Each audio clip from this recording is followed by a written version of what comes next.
हम सबने ही कई ऐसे ड्रीम्स देखे होते हैं जो इतने इंटेंस होते हैं कि हमें नींद से जागकर भी 1-2 मिनट लगते हैं जिससे पहले हम थोड़ा काम डाउन हो पाएं। क्योंकि जब हम एक सपना देख रहे होते हैं तब हमें वो उतना ही रियल और सच लगने लगता है जितना रियलिटी है। सपने हमारे अनकॉन्शियस माइंड की क्रिएशन होते हैं जो इन विजुअल इमेजेस के थ्रू हमें गाइड करने और इनसाइट्स देने की कोशिश कर रहे होते हैं। अपनी book beginner's guide to dream interpretation में यूनियन एनालिस्ट क्लैरिसा पिंकोला एस्टीज बोलती हैं कि ड्रीम्स हमारे घर आई एक चिट्ठी की तरह होते हैं। हमारी साइकी में एक बहुत गहरी जगह में हमारी लाइफ और हमारी प्रेजेंट साइकिक स्टेट की पिक्चर होती है जिसे हम अपनी ईगो कॉन्शियसनेस से दिन की रोशनी में एक्सेस नहीं कर सकते। लेकिन जब हम सोते हैं तब हमारी साइकी की ये पिक्चर एक स्टोरी की शक्ल ले लेती है और हमें मैसेजेस देने लगती है। यानी ड्रीम्स को समझना हमारे लिए बहुत बेनिफिशियल हो सकता है। लेकिन जिस तरह से ड्रीम्स हर इंडिविजुअल के लिए यूनिक कंटेक्स्ट के साथ आते हैं, हमारे लिए हर तरह के ड्रीम को डिस्कस करना इम्पॉसिबल होगा। हाउएवर कई ड्रीम्स यूनिवर्सल होते हैं और उनकी सिग्निफिकेंस इतनी स्ट्रांग होती है कि हम सिर्फ उन्हें समझकर ही ये आइडिया ले सकते हैं कि हमें अपने बाकी ड्रीम्स को कैसे इंटरप्रेट करना चाहिए। और आपका गोल भी इस एपिसोड से यही होना चाहिए कि आप ड्रीम्स के सिंबल्स को समझना सीखो बजाय एक ही ड्रीम के फॉर्मूला को हर ड्रीम पर अप्लाई करने के। तो स्टार्ट करते हैं नंबर 1 ड्रीम से, सांप का दिखना। ये ड्रीम हर इंसान की लाइफ में एक न एक बार तो जरूर आता है। कई लोगों को अपने सपने में सांप काट जाता है, कई लोग सांप से दूर भाग रहे होते हैं और कई लोग एक हीरोइक वे में सांप को मार डालते हैं अपनी जान बचाने के लिए। इनमें से जिन सपनों में आपको सांप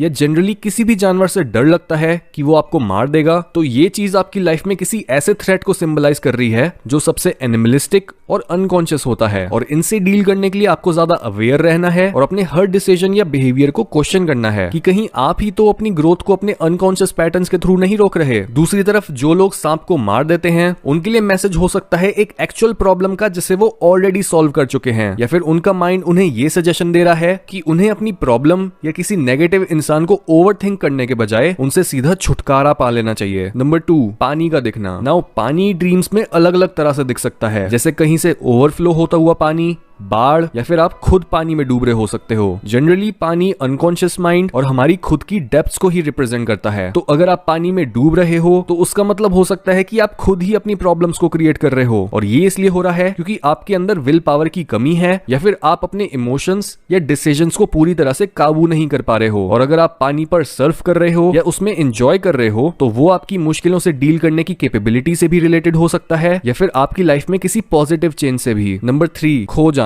एक ऐसा ड्रीम जिसमें आप अपने आप को खोया हुआ देखते हो तो उसका मतलब आप रियल लाइफ में किसी अनसर्टेनिटी से डील कर रहे हो। यहाँ पर डिटेल्स बहुत मैटर करती हैं। क्या अपने ड्रीम में आप लॉस्ट फील करने के बाद भी वहां की अननोन टेरिटरी को एक्सप्लोर करने की कोशिश कर रहे थे, या फिर आप अपने आसपास केओस होने के बावजूद खुश और शांत थे? क्योंकि अगर आप लॉस्ट होने पर एक जगह खड़े होने के बजाय इधर उधर जाकर चीजों को एक्सप्लोर कर रहे थे तो उसका मतलब आपकी साइकी आपको ये बोल रही है कि आप अपनी लाइफ को बहुत सेफ बनाकर बैठे हो और आपको ग्रो करने के लिए नई चीजें ट्राई करने की जरूरत है। दूसरी तरफ अगर आप केओस के बीच में भी शांत थे तो उसका मतलब आपको रियल लाइफ में भी मुश्किलों के बीच में हड़बड़ाना नहीं है, और अगर आप काम रहकर अपने सारे डिसीजंस लोगे तो सब ठीक हो जाएगा। नंबर 4, एक ही सपना बार बार देखना। हमने इस एपिसोड की शुरुआत में बात करी थी कि कैसे ड्रीम्स घर से आई एक चिट्ठी की तरह होते हैं, और ऐसे में जब आप अपने ड्रीम्स के मैसेज को रिसीव नहीं करते तो आपकी साइकी तब तक आपको वही सेम ड्रीम बार बार दिखाती रहती है जब तक आप उस चिट्ठी को खोलकर पढ़ नहीं लेते। अगर आपने हैरी पॉटर मूवी देखी है तो आपको याद होगा कि कैसे फर्स्ट पार्ट में जब हैरी को अपने मैजिकल स्कूल हॉगवर्ट्स से लेटर आता है तब उसके सौतेले अंकल उसे वो मैसेज पढ़ने नहीं देते, जिस वजह से उनके घर वो चिट्ठी बार बार आने लगती है जब तक इवेंचुअली हैरी उसमें लिखे मैसेज को पढ़ नहीं लेता। बिल्कुल ऐसे ही अगर आपका एक ही सपना रिपीट होता रहता है तो अपने आप को यूनियन साइकोलॉजी की मदद से ड्रीम्स और सिंबल्स के बारे में एजुकेट करो ताकि आप अपने ड्रीम को इंटरप्रेट करके उससे वो जरूरी इनसाइट्स ले पाओ। नंबर 5, किसी को धोखा देना। यानी एक ऐसा सपना देखना जिसमें आप या तो अपने पार्टनर, फैमिली या अपने दोस्त को धोखा दे रहे हो। यूजुअली ये किसी भी दूसरे इंसान से नहीं बल्कि आपके ही अपने एक पार्ट से रिलेटेड होता है। जैसे अगर आपका गोल कुछ और है लेकिन आप किसी मजबूरी की वजह से कोई दूसरा काम कर रहे हो तो उसका मतलब आप अपने लाइफ पैथ को चीट कर रहे हो। हमेशा ये याद रखो कि ड्रीम्स में सारा फोकस आपके ऊपर होता है और बाकी कैरेक्टर्स बस उस स्टोरी के प्रॉप्स होते हैं।